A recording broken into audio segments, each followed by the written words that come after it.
After studying this module, you should be able to identify various forensically important biological fluids.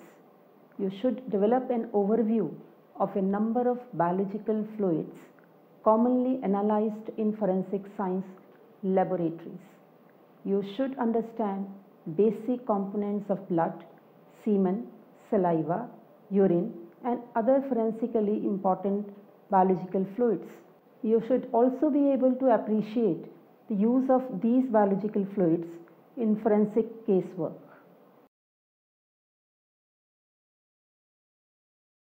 Biological fluids and their types. Forensic biology is the application of biological analysis methods, particularly serological methods, to legal investigations. Serology involves the investigation of bodily fluids, particularly the likes of blood, semen, saliva, all of which are commonly found at certain crime scenes. Bodily fluids can be divided into two categories: excreted fluids and secreted fluids. Excreted fluids that may be found at a crime scene include feces, vomit, bile, and sebum or skin oil. Secreted fluids include blood, plasma, semen, saliva, female ejaculate, and urine. When a potential bodily fluid is first discovered at a crime scene, actions may be required to visualize the stain. Some biological samples are difficult to see with the naked eye and require particular light or chemical additions to reveal their presence. Presumptive tests may be conducted to give some indication as to the identity of the substance, though these tests are by no means conclusive and further analysis will be essential. The sample must be then collected and stored appropriately so as to preserve its integrity as best as possible. Wet samples will often be swabbed, with the swab then being placed in a vial or other airtight container. Individual samples should obviously all be stored separately to prevent contamination. All biological samples are generally dried or frozen during transport and storage. If the samples are to be dried, they should be left to dry by air without the addition of heat, as heat can be damaging to such specimens. These extensive measures are taken to not only protect the samples for analysis but also to protect the staff handling the samples from biohazards, such as infection from a biological sample. The sample will then be transported to a laboratory so that the analysis can be conducted. The primary goal of this analysis will be to establish exactly what the sample is. Though the answer may seem obvious from the appearance of the sample, conclusive tests should always be conducted. Specific tests will be discussed in more detail later on. The substance should also be subjected to species-specific tests, as the biological sample may belong to another animal rather than a human. After the completion of such confirmatory tests, DNA analysis may be conducted to identify the secretor of the sample. A biological sample may not always contain sufficient DNA to obtain a DNA profile. Individuals may be known as secretors or non-secretors. Secretors present aspects of their blood's protein in other bodily fluids, whereas non-secretors will not have sufficient levels of protein in their bodily fluid to establish a match between two samples. Fortunately, the percentage of the population who are non-secretors is comparatively small. Human body is largely composed of water. Life, as we see it, cannot become viable without water. A large variety of fluids are secreted inside and outside of the body. They include more than 28 different fluids, such as blood, semen, saliva, milk, tears, sweat, urine, etc. List of biological fluid produced by the human body. Amniotic fluid, aqueous humor and vitreous humor, bile, blood serum, breast milk, cerebrospinal fluid, cerumen or earwax, endolymph, perilymph, exudates, feces, gastric juice, lymph, mucus, pericardial fluid, peritoneal fluid, pleural fluid, pus, rheum, saliva. Next is sebum or skin oil. Next, semen, sputum, synovial fluid, tears, sweat, vaginal secretion, vomit, and lastly, urine. Moving on to blood. One of the most common types of bodily fluid found at crime scenes, particularly in the scenes of violent crimes, is blood. Though the appearance of blood is often quite distinct, chemical tests are essential to confirm its identity. Initially, presumptive tests are used at the scene, which will merely confirm that the substance in question is most likely blood, though the species is not established at this point.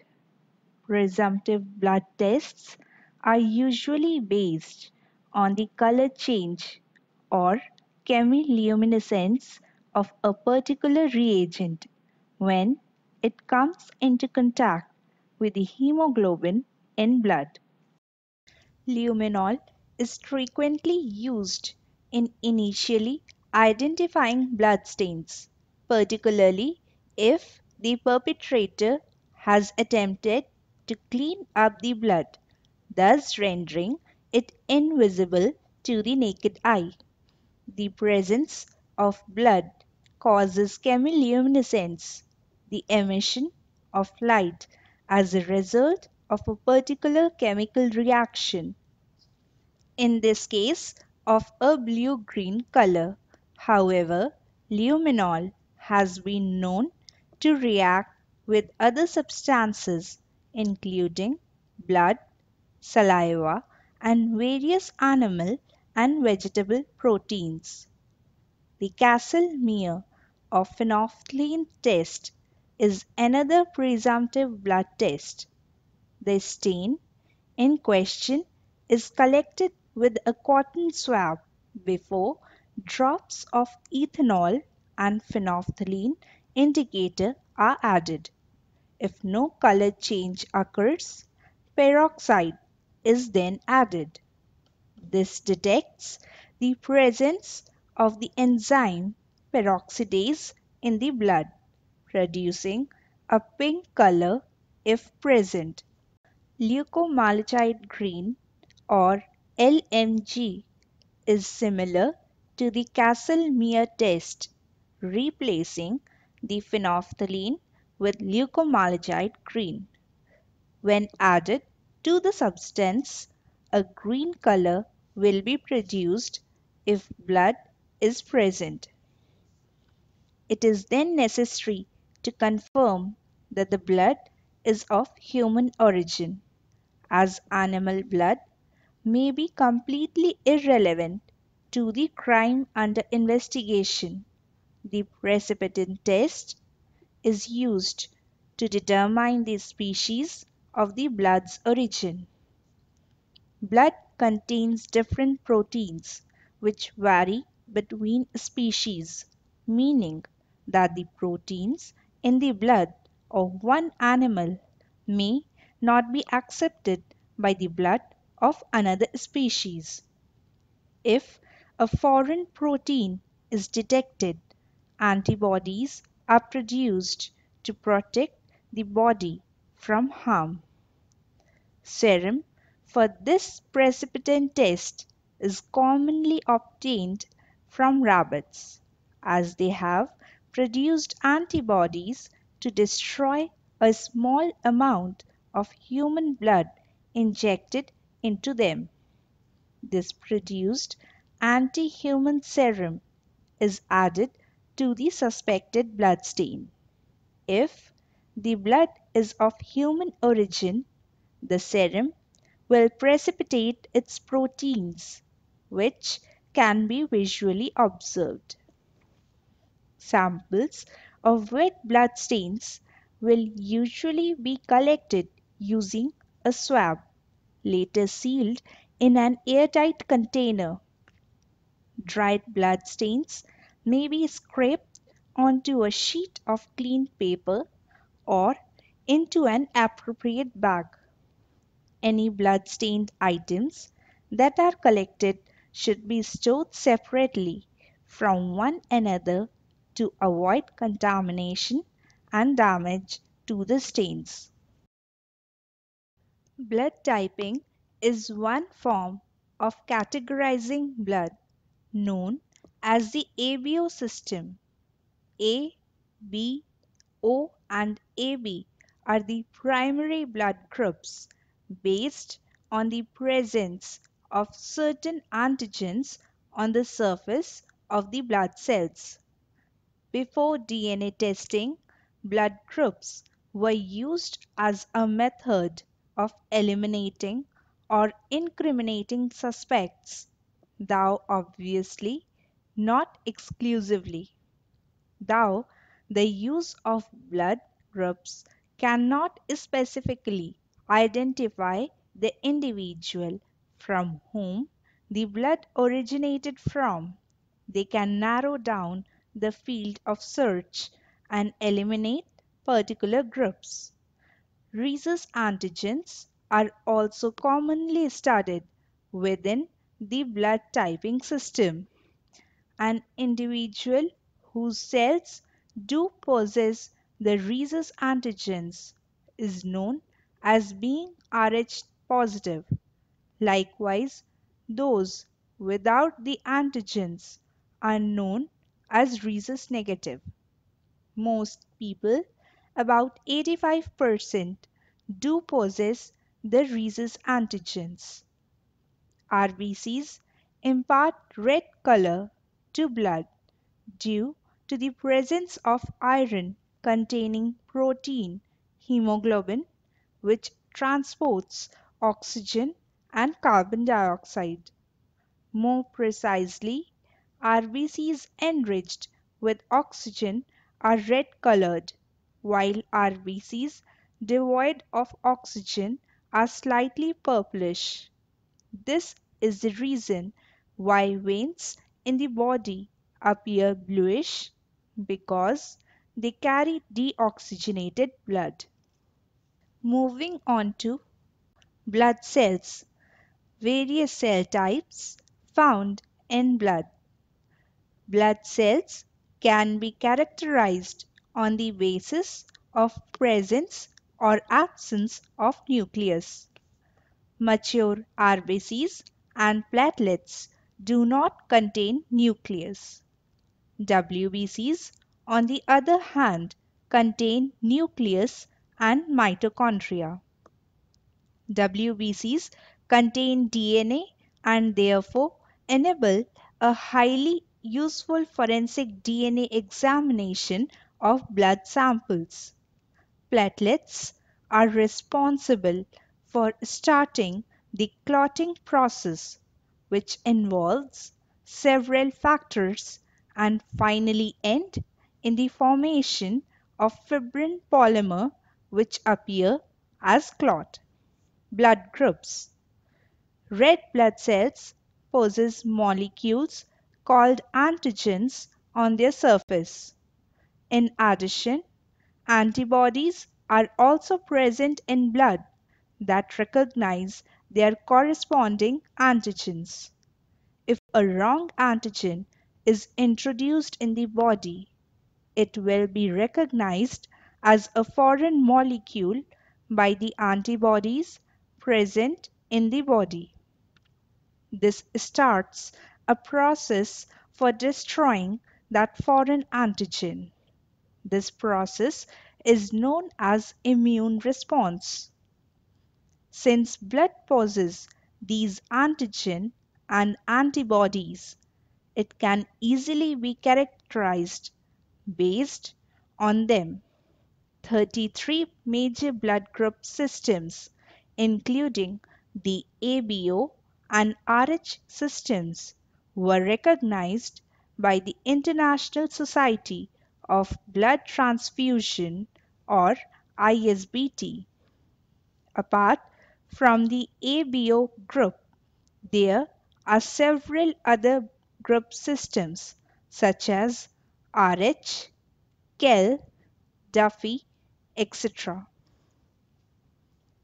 Now we will study about blood as forensic evidence. Let us try to understand how experimentally one can ascertain the blood type of the given unknown sample of blood found at the crime scene or elsewhere. The evidence available through blood typing is not as convincing as genetic fingerprinting, but it can readily prove innocence or increase the probability of a defendant being guilty. All humans belong to one of four blood groups: A, B, AB, or O. These blood groups are based on genetically determined antigens A and or B that may be attached to the red blood cells. A blood type is characterized by the presence or absence of these antibodies in it. On adding a foreign antigen, here antiserum, the antibodies present in the sample will show rejection, resulting in the clumping of blood cells. Following this reaction between antigens and antibodies, the blood typing for an unknown sample can be done. For example, as you can see in this table, blood type A will produce antibodies against antiserum B. That is, it will result in agglutination of the sample. Similarly, type B will show clumping when antiserum A will be poured. Blood type AB will show agglutination in both antiserum A and B, as both antibodies A and B are present. And lastly, blood type O, due to the absence of antibodies, will not show any clumping or agglutination of cells. Further, whether the given sample is Rh positive or Rh negative for the given blood type, it can be checked by adding antiserum D. If clumping occurs, it indicates a positive Rh, and absence of clumping signifies a negative blood type. Let us consider a sample of blood and find its blood type experimentally. A drop of the sample is taken on 3 glass slides. To these, add 1 drop of antiserum A to first slide, a drop of antiserum B to second slide, and lastly, a drop of antiserum D to the third slide, one by one. Now, look for the presence or absence of agglutination, that is, clumping of blood cells. Example, in this case, agglutination appears when antiserum B and antiserum D are added. Hence, the sample has the blood type B positive. Blood is one of the most significant evidence in forensic casework. Blood can establish the connection between a victim and the criminal. Let us understand this with the help of a case. A baby of 2 days was stolen from a hospital by the hospital staff. The concerned parents reported the case to police and an FIR was lodged. SOS alert was also generated in the PCRs. After questioning the hospital staff, they found a suspect couple with a newly born baby. The police officials detained the suspected couple and they were taken to the area magistrate. The magistrate asked the police officials to carry out the following identification process. First is physical identification, second, blood grouping, and third is DNA testing. The first step was not sufficient because the child was of 2 days and babies of that age generally have similar appearances and hardly anything can be inferred. Now, the second process is of blood grouping. The blood samples of the child, the original parents, and also that of suspected parents were taken and sent to the Forensic Science Laboratory for identification. The following method was applied in the laboratory. Blood group of the child is AB. Blood group of the victim mother is AB, that is IA, IB.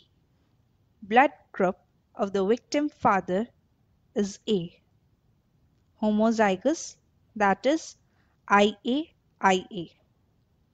So, as per the rule, the various probabilities will be IA, IA, IA, IB, IA, IA, and IA, IB. Therefore, the possibility of the blood group of the child of this couple will be A and AB.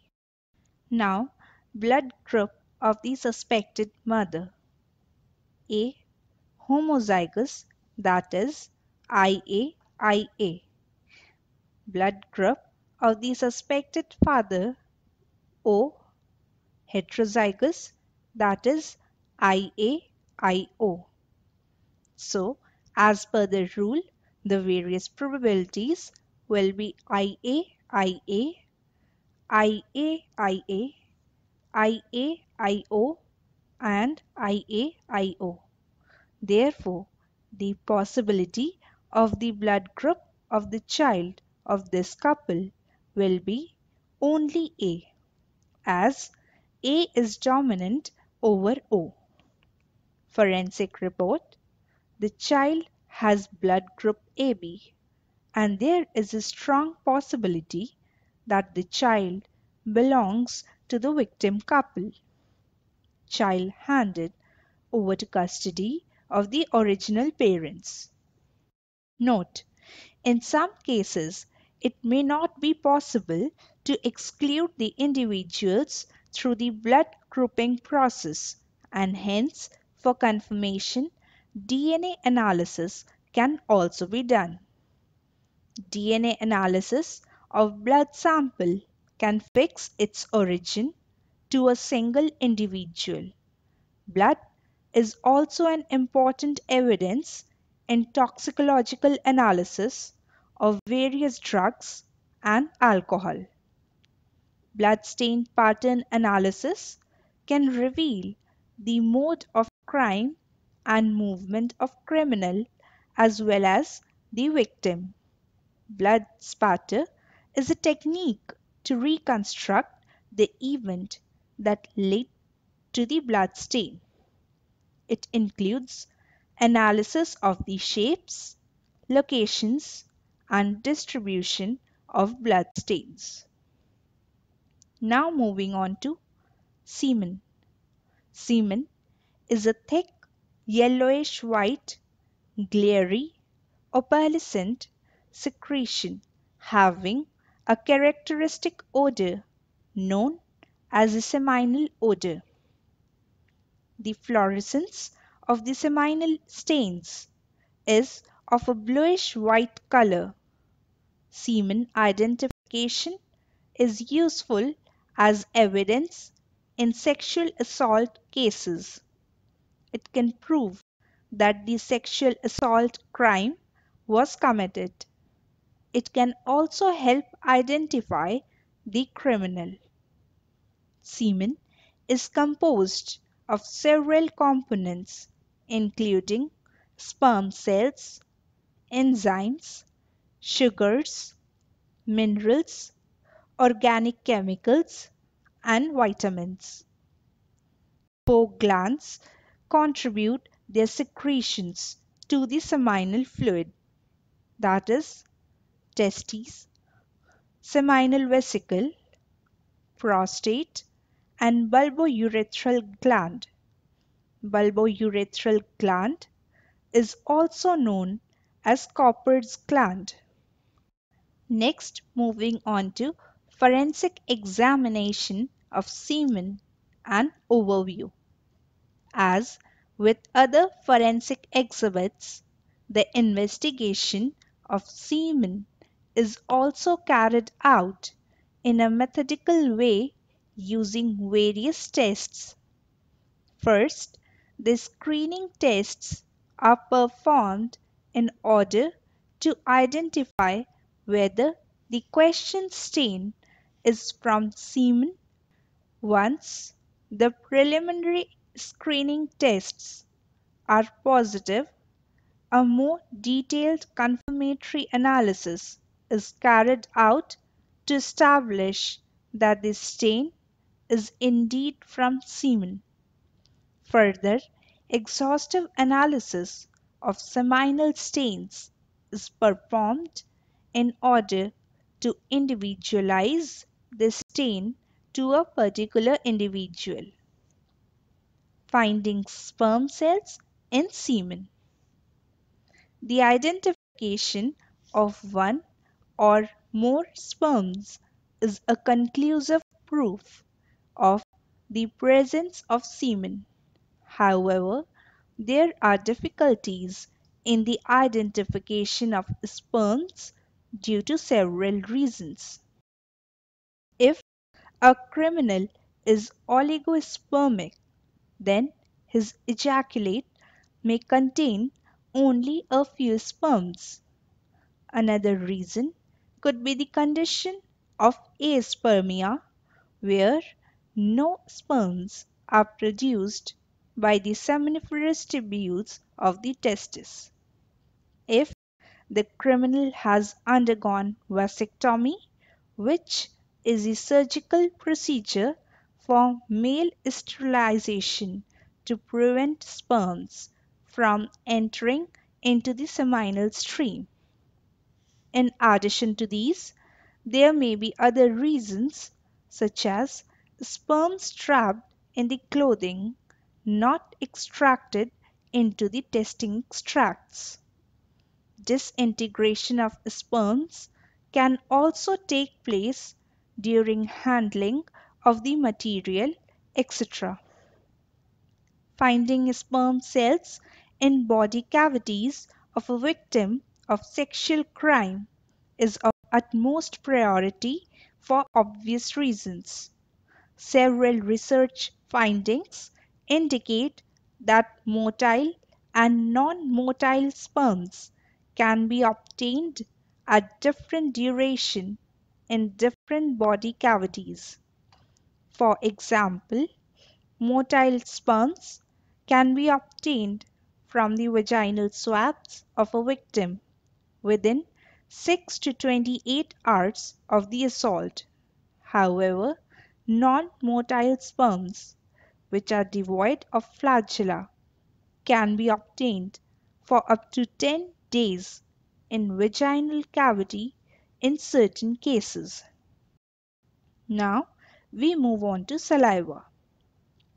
Saliva is a fluid largely composed of water with little amounts of electrolytes and enzymes. It is secreted by a pair of salivary glands in the mouth. Saliva is rich in the enzyme alpha amylase, also known as salivary amylase or ptyalin. Ptyalin enzyme breaks down complex carbohydrates into smaller sugar molecules. Forensically, it is often seen in sexual assault cases. Saliva tests can reveal certain disease markers, viral infections, and the presence of therapeutic as well as illicit drugs in the body. Saliva samples can be analyzed from various types of surfaces such as body parts, paper, envelopes, cigarette butts, plastic and glass bottles, and metal cans, etc. Examination of saliva. Saliva is an important evidence which can provide useful information about the personal contact of victim and the perpetrator. The presence of saliva can be ascertained by starch iodide and Fadebas test. Starch iodide and Fadebas test, however, do not confirm the presence of human saliva. These are merely the test for amylase activity. Regardless, of whether that amylase has come from human or any other source. An advanced monoclonal antibody based test kit is used to identify human specific salivary amylase. With RSID method, if a stain gives positive reaction, then it is confirmed that human saliva is present. In addition, ABO group antigens can also be detected in saliva if the person is secretor. A secretor is an individual whose saliva and other body fluids contain ABO antigens. Approximately 80% individuals are known to be secretors. Finally, since saliva may also contain buccal mucosa cells, it is possible to identify the DNA profile of the person in question using advanced DNA profiling techniques. Next, we will study about urine, content and identification. Urine is an important biological liquid for forensic analysis. A suspected urine stain may fluoresce pale yellow or pale blue when viewed under long and short wave UV light. Characteristic odor of urine may be detected by placing a small sample of the stain in a test tube and heating slightly. Urine contains two main constituents, namely urea and creatinine. Both these components are tested for confirming the presence of urine. Urea nitrate crystal test and creatinine test are employed for such testing. Urine is also an important exhibit for forensic toxicological analysis.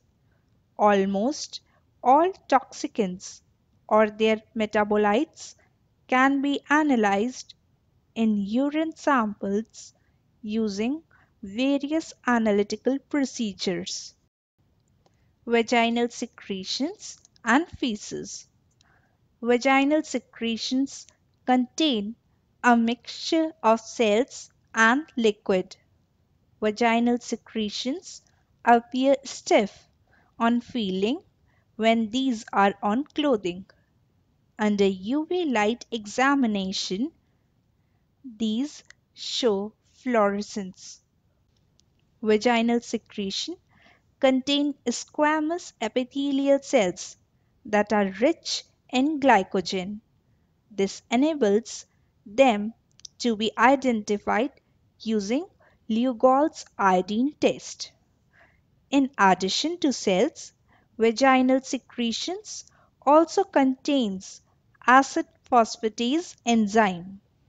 However, the acid phosphatase enzyme is much less as compared to the semen. Therefore, it is weakly positive for acid phosphatase. Feces is a product of digestion. It is composed of digested waste, undigested food, cells, organic degradation products such as indole and scatole, etc. In addition, feces also contain urobilinogen, which is a colorless product of bilirubin reduction. About half of the urobilinogen is excreted in feces. Urobilinogen is frequently tested in order to confirm the presence of fecal stains. Forensically, vaginal secretions and feces have limited use because of the difficulty in analysis and lack of specificity in many forensic situations.